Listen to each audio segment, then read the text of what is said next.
오늘 함께 나누실 하나님 말씀은 창세기 1장 9절에서 23절까지 말씀인데 저와 여러분이 한 절씩 교대로 읽으시겠습니다.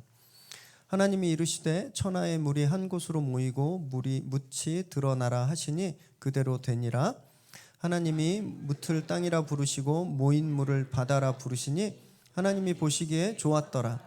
하나님이 이르시되 땅은 풀과 씨 맺는 채소와 각기 종류대로 씨 가진 열매 맺는 나무를 내라 하시니 그대로 되어 땅이 풀과 각기 종류대로 씨 맺는 채소와 각기 종류대로 씨 가진 열매 맺는 나무를 내니 하나님이 보시기에 좋았더라. 저녁이 되고 아침이 되니 이는 셋째 날이니라. 하나님이 이르시되 하늘의 궁창에 광명체들이 있어 낮과 밤을 나뉘게 하고 그것들로 징조와 계절과 날과 해를 이루게 하라. 또 광명체들이 하늘의 궁창에 있어 땅을 비추라 하시니 그대로 되니라. 하나님이 두 큰 광명체를 만드사 큰 광명체로 낮을 주관하게 하시고 작은 광명체로 밤을 주관하게 하시며 또 별들을 만드시고 하나님이 그것들을 하늘의 궁창에 두어 땅을 비추게 하시며 낮과 밤을 주관하게 하시고 빛과 어둠을 나뉘게 하시니 하나님이 보시기에 좋았더라. 저녁이 되고 아침이 되니 이는 넷째 날이니라. 하나님이 이르시되 물들은 생물을 번성하게 하라. 땅 위에 하늘의 궁창에는 새가 나르라 하시고 하나님이 큰 바다 짐승들과 물에서 번성하여 움직이는 모든 생물을 그 종류대로 날개 있는 모든 새를 그 종류대로 창조하시니 하나님이 보시기에 좋았더라. 하나님이 그들에게 복을 주시며 이르시되 생육하고 번성하여 여러 바닷물에 충만하라. 새들도 땅에 번성하라 하시니라. 함께 읽습니다. 저녁이 되고 아침이 되니 이는 다섯째 날이니라. 아멘. 오늘 우리에게 주신 하나님의 말씀입니다. 매년 6월 5일 어떤 날인지 아세요? 6월 5일 세계 환경의 날입니다.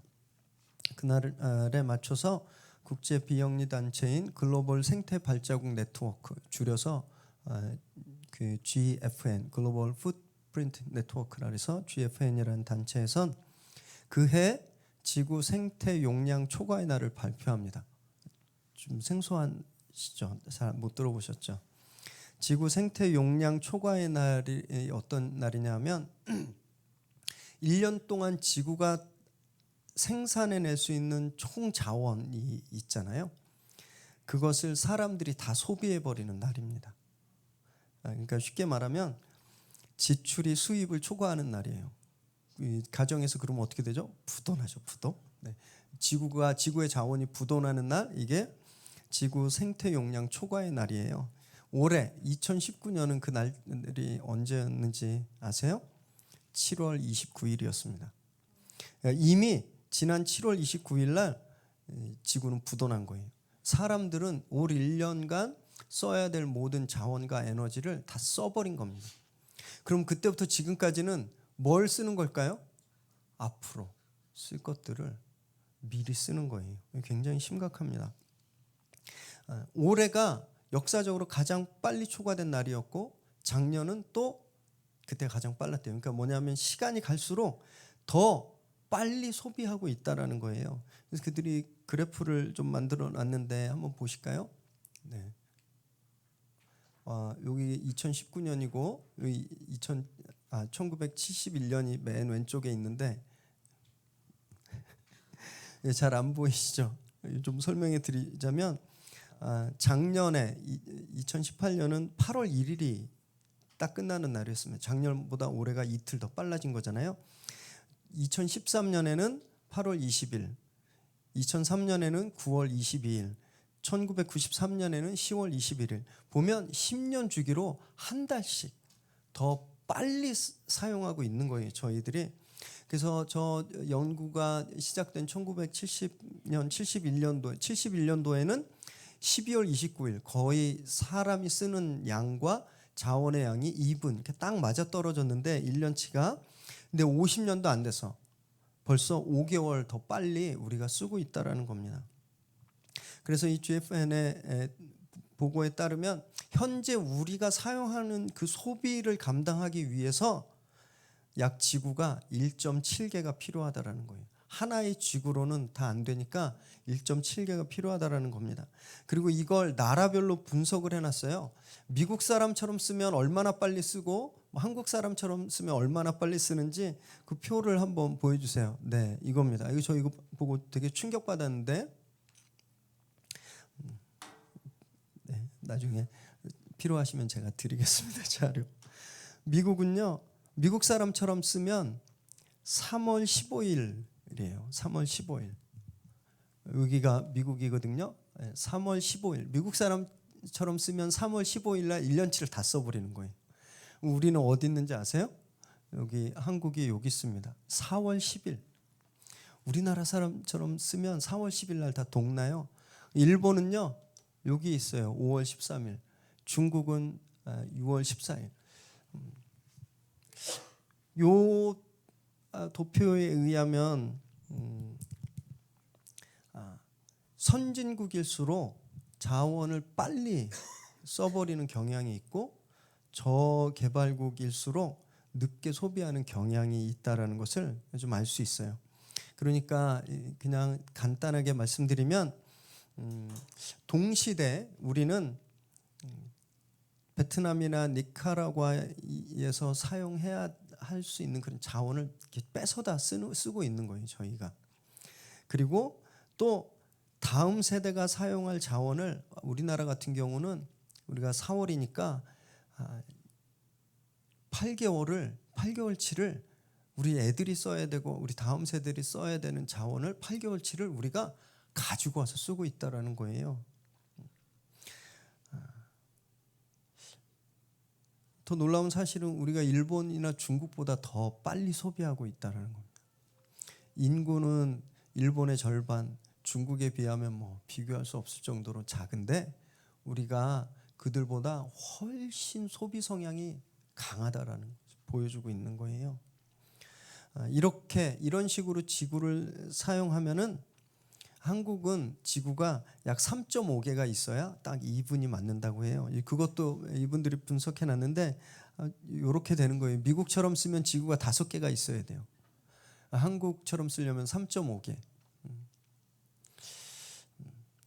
좀 이 보고서를 좀 조사하면서 좀 충격받았습니다. 와, 진짜 우리가 너무 무분별하게 마구마구 막 쓰고 있구나.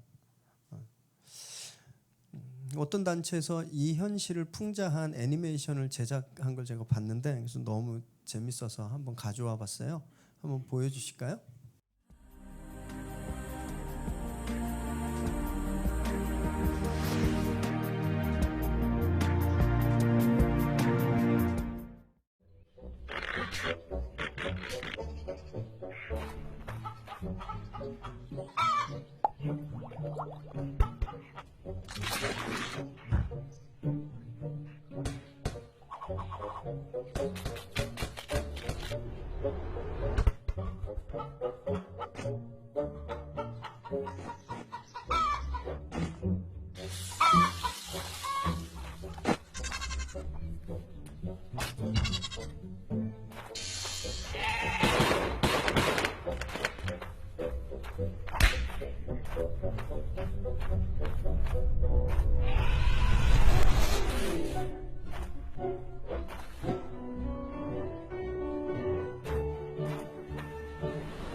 네, 이 동영상의 제목은 스페니쉬로 적혀있지만 인간은 바이러스다라는 말입니다.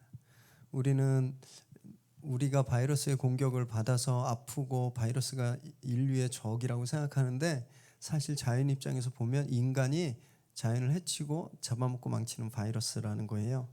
이걸 보면서 좀 이렇게 과하게 풍자되어 있지만 사실 우리가 이렇게 살고 있다라는 걸 깨닫게 되죠. 가정 이제 가시면 아파트에 분리수거장, 쓰레기장이 있잖아요. 매일매일 진짜 엄청난 쓰레기들이 쌓여 있는 걸 보시잖아요. 특히 요즘은 업체마다 경쟁이 붙었어요. 그래서 새벽 배송, 퀵 배송, 쓱 배송, 배송 전쟁이 붙었죠. 소비가 과열되고 있습니다. 2015년에 배달앱 시장 규모가 1조 5천억 원이었습니다. 4년 전이죠. 4년 만에 3조 원을 넘었어요. 200% 성장한 겁니다. 그에 따른 일회용품 소비량이 얼마나 늘었을지 한번 상상해 보십시오. 저희가 배달 음식이나 온라인 구매를 안 할 수는 없죠. 그런데 가능한 일회용품은 돌려보내시고, 일회용품 갖다 주지 마세요 이렇게 말씀하시고 돌려보내시고, 또 온라인으로 택배를 받았는데 너무 과하게 포장한 거예요. 요만한 립그로스 하나 보내왔는데 라면 박스만한 박스에 보냈다. 그러면 리뷰 쓰시는 거예요. 포장이 너무 과합니다. 또는 정말 합리적으로 포장하는 업체를 이용하는 것도 좋은 방법입니다.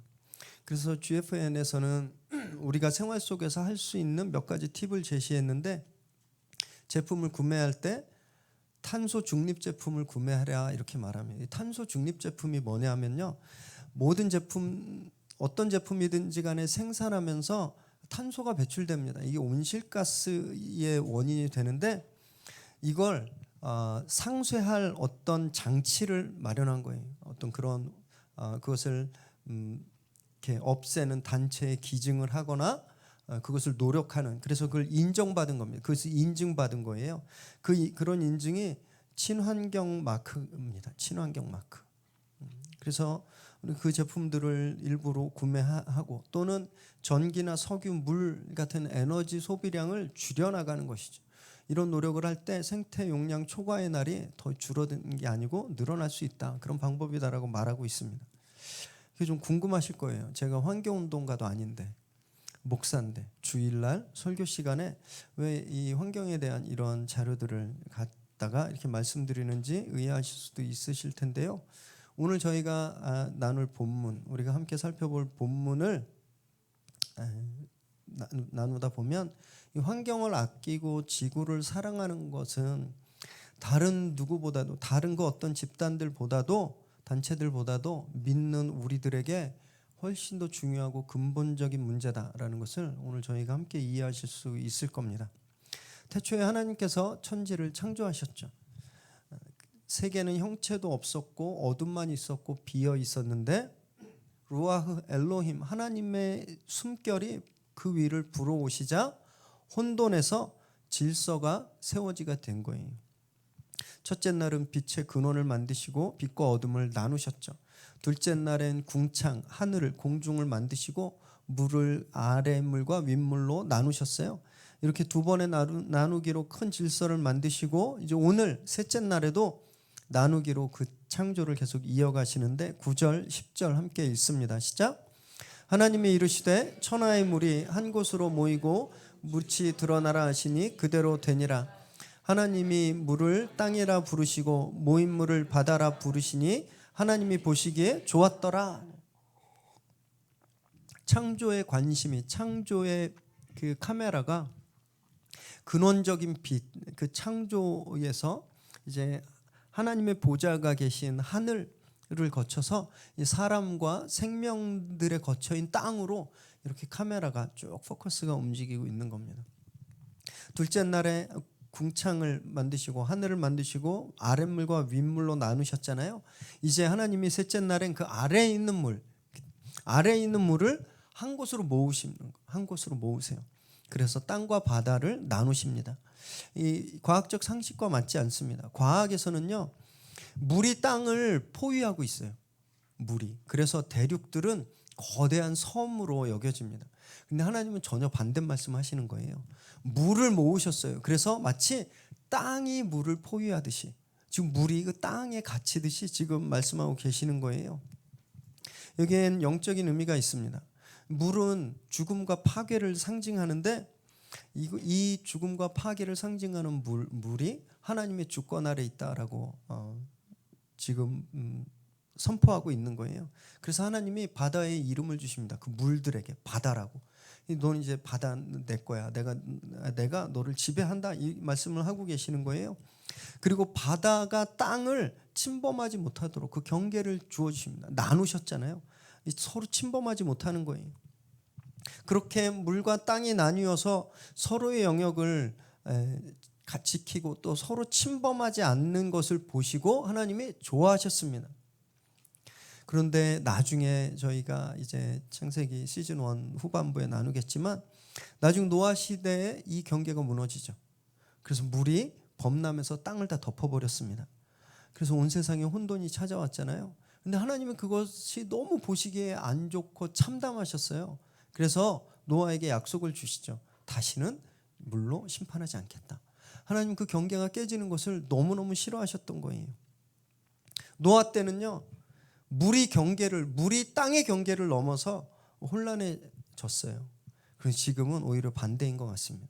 지금은 땅이 경계를 넘어서 혼란해지고 있다라고 말할 수 있는데, 땅에서 인간들이 사용하는 플라스틱, 비닐, 기름들이 엄청나게 바다로 흘러가서 해양생물들을 죽이기 때문이에요. 제가 굉장히 슬픈 사진 몇 개 가지고 왔는데, 이렇게 마음 약하신 분들 눈을 감으시고요. 한번 보세요. 물개거든요. 그물에 목이 걸려서 지금 목 요 뒤가 잘라져 있어요. 다음 사진 한번 주세요. 거북입니다. 거북이 등에 있는 저게 뭔지 아세요? 캔 6개, 뭐 맥주 6캔 할 때 이렇게 들고 다니는 플라스틱 그물 같은 거 있잖아요. 비닐 그물. 그게 바다로 흘러가서 저 거북이가 새끼 때 거기 낀 거예요. 그리고 그대로 자란 겁니다. 거북이 등껍질이 얼마나 단단한지 아시죠? 그 등껍질을 막은 거예요. 그 저렇게 자라고 있는 겁니다. 그 다음 장 보여주세요. 갈매기의 시체거든요. 그 뱃속에 플라스틱이 가득해요. 땅에 있어야 되는 것들이 그 경계를 넘어서 바다를 침투해버린 거예요. 그래서 이런 혼란들이 오고 있는 겁니다. 물이 경계를 넘었을 때 하나님이 참담해 하셨는데 하나님 지금 이런 상황을 보시면서 어떠실까요? 하나님 분명히 너무 슬프고 참담해 하실 겁니다.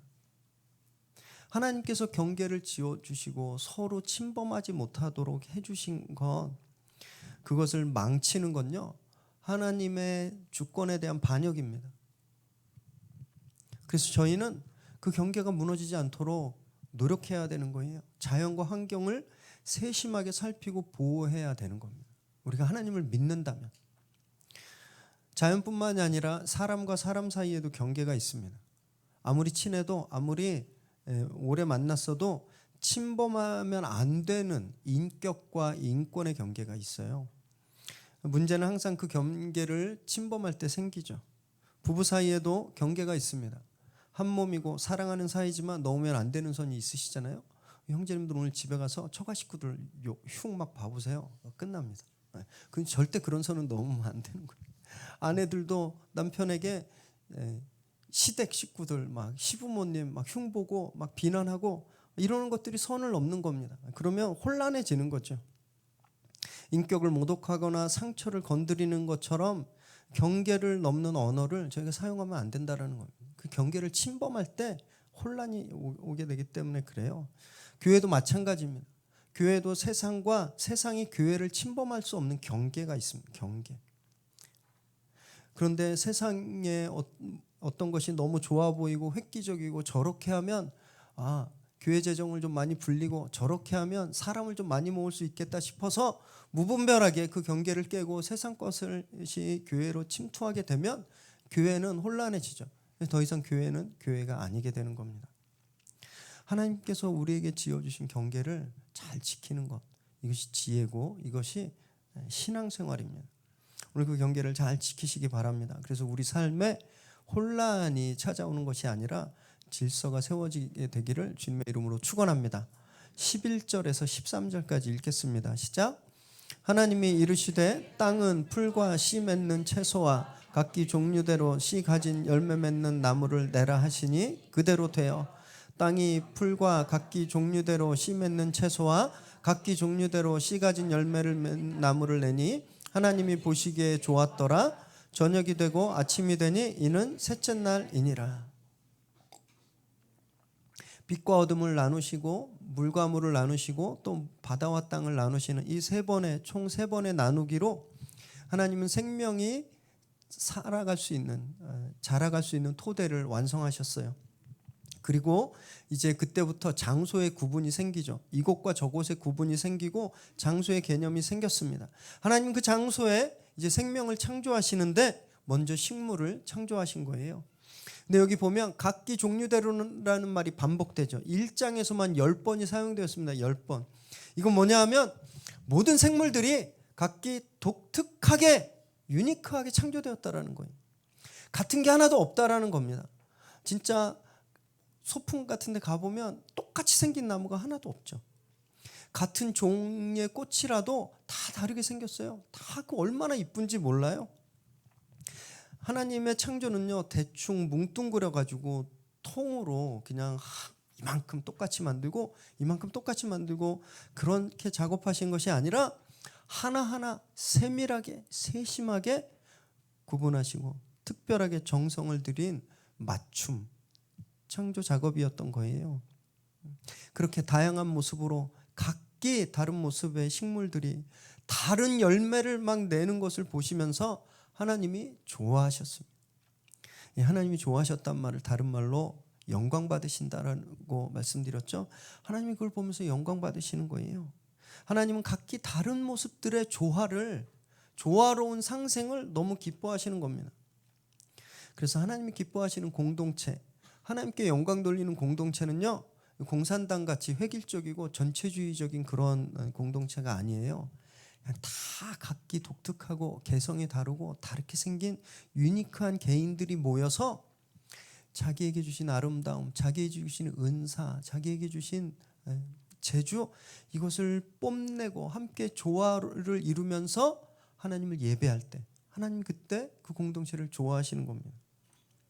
그렇기 때문에 저분이 나하고 다른 게 당연한 겁니다. 그리고 하나님이 그렇게 만드신 거예요. 그게 하나님 뜻이에요. 저분이 나하고 다른 건 왜 저분은 말을 저렇게 할까? 왜 말투가 저럴까? 저분의 애티튜드가 왜 저럴까? 이거 가지고 고민하지 마셔야 돼요. 원래 그렇게 만드신 거예요. 다른 누군가는 나를 보면서 그렇게 생각합니다. 각각 다르게 우리에게 주신 은사, 개성, 성격, 생김새 그대로 우리가 모여서 한 분 하나님을 예배하고 찬양할 때 여러분 하나님이 그 모습을 보시면서 기뻐하시는 겁니다. 각자 자기에게 주신 은사대로 열매를 맺으시길 바랍니다. 남의 것 부러워하지 마세요. 또 내 거를 강요하지도 마십시오. 그냥 나에게 주신 그 은사 그대로 하나님께 드리길 바랍니다. 그래서 하나님께 영광 돌리시기를 주님의 이름으로 축원합니다. 14절 15절 읽습니다. 시작. 하나님이 이르시되 하늘의 궁창에 광명체들이 있어 낮과 밤을 나뉘게 하고 그것들로 징조와 계절과 날과 해를 이루게 하라. 또 광명체들이 하늘의 궁창에 있어 땅을 비추라 하시니 그대로 되니라. 하나님 사절에 빛을 만드셨죠. 그런데 그 빛은 근원적인 빛이라고 말씀드렸어요. 태양이 아닙니다. 오늘 지금 이 날에 지금 만드시는 거예요. 넷째 날에 빛을 내는 광명체들, 그러니까 태양과 달과 별들인데 이걸 만드세요. 그런데 이 만드는 설명이 다른 어떤 피조물보다 가장 깁니다. 14절에서 19절까지 계속돼요. 왜냐하면 굉장히 특별하기 때문입니다. 굉장히 특별하기 때문. 하나님이 이 광명체들을 만드셔서 징조와 계절과 날과 해를 알게 하셨어요. 태양이 생김으로써 데이라는 개념이 생긴 겁니다. 이 데이가 어떤 개념이라고 그랬죠? 지구가 한 바퀴 자전하는 개념이라고 말씀드렸죠. 그리고 여기 해를 이루게 하신다는데 이 해는 2열을 얘기해요. 연도 2열. 이건 지구가 태양을 한 바퀴 공전할 때 그 시간을 말하는 거잖아요. 그래서 이 본문에 따르면요, 지구가 자전과 공전을 지금 시작한 거예요. 논리적으로 성립이 안 됩니다. 그러면 그 전엔 지구가 안 돌고 있다가 태양을 만들면서 지구가 막 돌면 저희가 아는 과학적인 상식으로는 이해가 안 되는 거잖아요. 그래서 중세 사람들은 이걸 어떻게 이해했냐면 지구가 돌지 않고 태양이 돌았다고 이야기하는 겁니다. 태양이 지구를 돈다고 밀었어요. 동쪽에서 나와서 서쪽으로 갔다가 다시 동쪽에서 서쪽으로 이렇게 돌았다라고 이야기를 하는 거예요. 코페르니쿠스가 1543년에 지동설을 주장했을 때 사람들이 믿지 않았습니다. 그리고 그 후로 70년 정도 후에 갈릴레오 갈릴레이가 지동설을 옹호해서 1916년 종교재판을 받아서 유죄 판결을 받았어요. 지금으로부터 불과 400년 전이었습니다. 400년 전. 그렇게 오래된 시간도 아니고 400년 전엔 모든 사람들이 지구는 가만히 있고 태양이 돌았다라고 믿었다라는 거예요. 그게 사실이다라고 이야기하는 거예요. 그 근거가 바로 이 구절이었습니다. 지금은요, 전 세계 한 10,000명 정도 지구 평평론을 믿는 사람들 빼놓고 거의 모든 사람들은 지구가 태양을 돈다라고 알고 있죠. 과학적으로 증명됐기 때문에 그것이 팩트다라고 알고 있잖아요. 우리 이 구절을 어떻게 이해할까요? 과학적으로 틀렸으니까 성경책에서 제거하든지 아니면 성경 자체가 다 틀렸다 이렇게 이야기해야 될까요? 아니면 이 구절을 믿고 그래도 과학 니네가 틀렸어 이렇게 순교를 각오하고 끝까지 우겨야 될까요? 한 6개월 전에 어떤 대형교회 젊은 목사님이에요. 굉장히 합리적이고 그리고 아주 메시지도 좋았던 목사님이 교인들과 함께 그랜드 캐년의 창조 탐사 여행, 창조과학 여행을 다녀오셨어요. 근데 이분이 거기서 너무 은혜를 받으셨나 봐요. 그래서 그 다음 주 주일 설교 시간에 뭐라고 설교했냐면, 여러분 지구가 먼저 창조되었습니다. 그리고 태양이 나중에 창조되었고 우리 지구가 있는 태양계가 은하계의 정중앙이라는 거예요. 그래서 모든 은하계가 이 태양계를, 지구가 있는 태양계를 중심으로 쫙 만들어졌다고 어떤 천문학 보고서에 그렇게 나왔습니다. 이런 말을 설교 시간에 했어요. 그러자 천문학자들이 팩트 체크를 했습니다. 그런 천문학 보고서는 없다. 태양계는 은하계의 변두리에 있다. 그래서 엄청 시달렸습니다. 왜 목사님이 과학적이지 않은 사실을 많은 성도들 앞에서 사실인 것처럼 이야기하냐. 사실이 아닌 걸 이야기하는 건 문제가 있지 않느냐. 이게 엄청 시달렸어요. 여러분, 이런 시달림, 이런 공격, 이 영적 공격일까요? 의를 위해서 받는 핍박일까요? 아니면 교회가 지식이 없어서 받는 놀림일까요? 사실이 아닌 것을 믿음으로 받아들이라고 강요할 때 교회는 놀림당하게 됩니다. 하나님의 이름이 비웃음을 당하게 되거든요.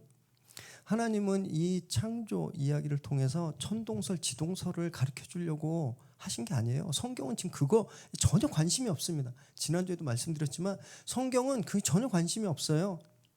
어차피 그 당시 사람들은 우주가 어떻게 탄생했는지, 우주의 역사가 어떤지, 우주의 구조가 어떻게 생겼는지 아무리 얘기해줘도 절대 이야기할 수 없는 사람들이었습니다.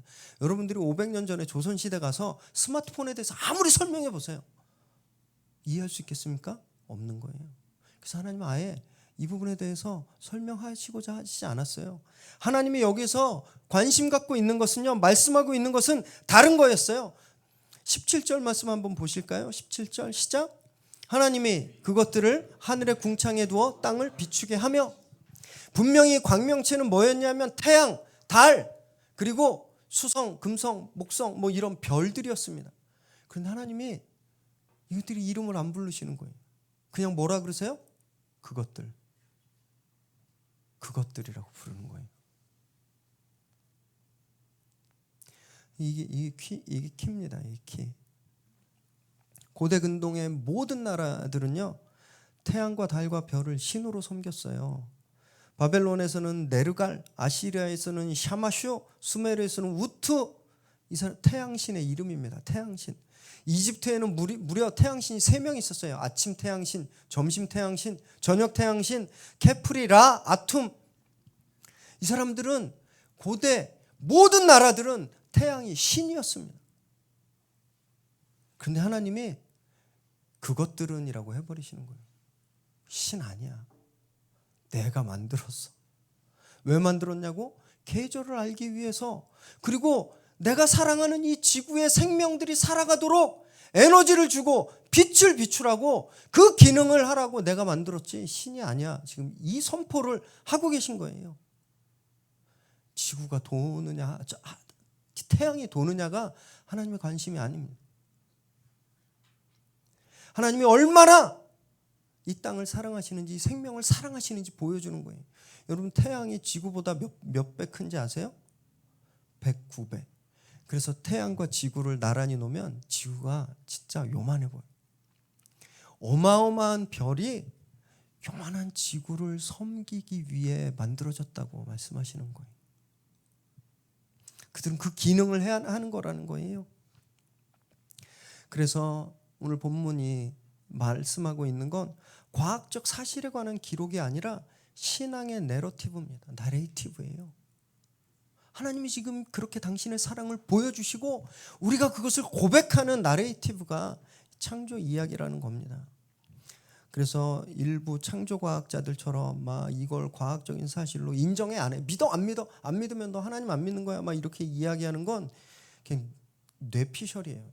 그리고 건강한 신앙의 모습이 아닌 겁니다. 여러분, 이걸 생각할 때 얼마나 감동적이에요. 그 커다란 빛을 뿜어내는 태양이 자기 몸보다 109배나 작은 그 지구를 비추기 위해서 만들어졌다. 그 얼마나 감동적인지 몰라요? 여러분, 우리하고 비교할 수 없을 정도로 어마어마하게 큰 세상이 우리를 비추기 위해서 만들어졌다. 생각해 보세요. 태양 앞에 지구처럼 우린 세상 앞에 가면 티도 안 나는 아주 작은 존재들인데, 하나님이 그 엄청난 세상을 우리를 위해, 우리를 섬기게 하기 위해 만드셨다라는 거예요. 여러분, 이 고백이 나와야 되는 겁니다. 과학적으로 분석하고 증명하는 건 불가능해요. 여러분, 우리가 승리하는 이유는 바로 그것 때문인데, 아마 이걸 과학적으로 분석하고 싶어서 유전공학적으로 막 분석해 보니까 예수를 딱 믿으면 DNA에 갑자기 없던 염색체가 생겨가지고 막 이기는 염색체가 생겨서, 그래서 우리가 세상을 이기는 거다, 막 이렇게 분석하는 자체가 얼마나 어리석은지 모릅니다. 과학적인 사실이 우리에게 믿음을 주는 것이 아니라 나를 우주의 중심으로 인정하시고 당신의 무한한 사랑을 주시는 하나님, 그분을 경험하고 고백하는 때, 여러분, 그때 믿음이 생기는 겁니다. 그때 우리가 세상을 이기고 우리가 담대하게 살 수 있는 거예요. 사랑하는 여러분, 오늘 그런 하나님을 경험하시게 되길 바랍니다. 그래서 태양 앞에, 세상 앞에 당당히 서시기를 주님의 이름으로 축원합니다. 20절 21절 읽습니다. 시작. 하나님이 이르시되 물들은 생물을 번성하게 하라. 땅 위 하늘의 궁창에는 새가 나르라 하시고, 하나님이 큰 바다 짐승들과 물에서 번성하여 움직이는 모든 생물을 그 종류대로, 날개 있는 모든 새를 그 종류대로 창조하시니라. 하나님이 보시기에 좋았더라. 하나님은 그리고 나서 다섯째 날 이제 본격적으로 생명체들을 창조하십니다.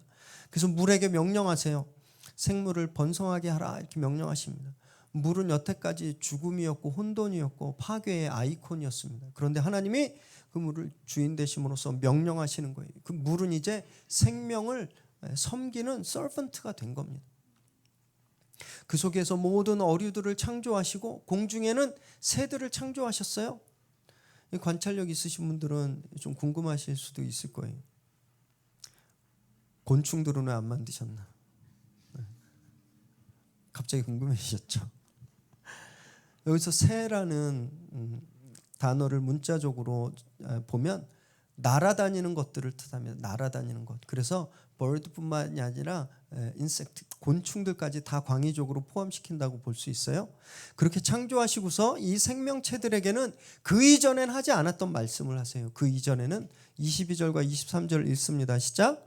하나님이 그들에게 복을 주시며 이르시되 생육하고 번성하여 여러 바닷물에 충만하라. 새들도 땅에 번성하라 하시니 저녁이 되고 아침이 되니 이는 다섯째 날이니라. 생육하고 번성하라 축복의 말씀을 주신 거예요. 여러분 창조 이전에는요 세계는 공허했습니다. 비어 있었죠. 아무것도 없었어요. 그런데 그 공간을 채우라고 말씀하시는 거예요. 왜냐하면 하나님의 존재 방식이 그러시기 때문에 그렇습니다. 하나님은 은혜가 충만하신 분이죠. 하나님은 사랑이 충만하신 분이에요. 하나님은 온 세계에 충만하신 분이에요. 충만하신 것, 이것이 하나님의 존재 방식인데 하나님이 피조물들이 당신을 담도록 하신 거예요. 이것이 축복이죠. 그래서 이 공간들을 가득 차게 될 것을 명령하시는 겁니다. 그래서 생명을 파괴하고 죽이는 것, 이 땅에 생명이 번성하지 못하게 하는 것, 여러분 이것은 죄예요. 죄. 하나님의 명령을 정면으로 어기는 것입니다. 아까 사진 몇 장에서도 보셨듯이 인간들 때문에 해양 생물들이 고통받고 죽어가는 것은 정확히 하나님 뜻에 반대되는 거라는 거예요. 정확히. 프랑스 스트라스부르크 대학의 혼용 교수라는 분이 계세요. 그분이 뭐라고 말했냐면요. 가만히 있으면 우리가 맞이할 미래는 보편화된 카오스다라고 말했습니다. 우리 가만히 있으면 계속 이렇게 가면 카오스로, 창조 전에, 질서 전에 그 카오스로 가게 될 뿐이다라는 거예요. 그래서 기독교인들이 움직여야 한다 이렇게 말했습니다. 왜냐하면 하나님께서 혼돈에서 질서를 만드셨잖아요. 그럼 그분을 믿는 우리는 어때야 하겠습니까? 그분을 믿는 우리는요, 질서가 혼돈으로 향해 가는 것을 방관하거나 아니면 그 일에 동조하는 건 있을 수가 없는 일이기 때문에 그래요. 있을 수가 없는 일이기 때문에. 그래서 진짜 신앙인들은요, 누구보다 열심히 있는 환경운동가여야 된다고 생각합니다.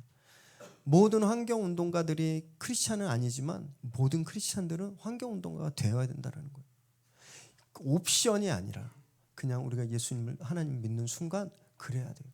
왜냐하면 그게 하나님의 마음이기 때문에, 하나님이 그렇게 세상을 창조하셨기 때문에, 이 하나님이 창조하신 모든 자연 속엔 하나님의 그런 세심한 관심과 사랑이 있고 그들에게 하나님이 주신 복이 있기 때문에 하나님 믿는 우리는요 그것을 위해 노력해야 된다는 겁니다.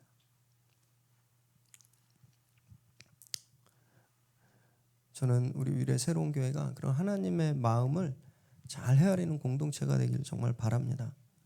우리가 모여서 예배하는 것 귀한 거예요. 그리고 내 삶의 문제 기도하고 이거 해결받는 것도 굉장히 귀합니다.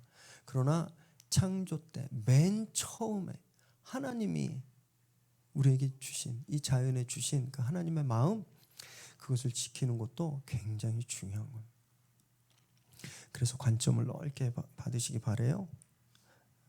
또 나중에 유튜브로 이 영상을 보실 다른 교회 성도님들도 하나님의 마음을 생활에서 좀 잘 살피게 되길 바랍니다. 우리가 그렇다고 원시 시대로 돌아갈 수 없어요. 갑자기 다 끊고 뭐 산에 가서 이렇게 가지고 걸치고 뭐 돌도끼 만들고 이렇게 살 수는 없잖아요. 하지만 할 수 있는 대로 불필요한 소비를 줄이고 건강하고 절제된 식생활로 음식물 쓰레기를 줄이고 꼼꼼한 분리수거로 정말 이 땅의 모든 피조물을 사랑하시는 그 하나님의 마음을 실제 생활에서 날마다 보여줄 수는 있거든요. 오늘 이러한 거룩한 실천들이 정말 우리 안에서 일어나기를 바랍니다. 그래서 하나님이 우리의 모습을 보면서 야, 너희들 보니까 참 좋구나. 하나님이 이런 기쁨을 느끼시게 되기를 정말 바랍니다. 그렇게 하나님께 영광 돌려드리는 저와 여러분 되시길 주님의 이름으로 축원합니다. 기도하겠습니다.